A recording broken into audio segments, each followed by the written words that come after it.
Noelia, nag-iisang anak sa malapalasyong bahay.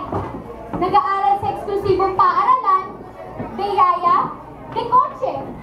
Sabi nila, maswerte raw ako, pagkat ang aking mga magulang ay nakaririwasa sa buhay. May sarili kaming kumpanya at magarang bahay bakasyunan. Maraming katulong na uniforme. At isang pinakapaborito ko sa kanila, si Yaya Melay. Si Yaya Melay na nakagisnan ko na sa pool ng ako'y isilang. Higit akong mas malapit sa kanya kaysa sa aking mga magulang. Nararamdaman ko rin na mas mahal ko siya higit kanino man. Lahat ng gusto ko'y nasusunod. Lahat ng ibig ko'y napibili.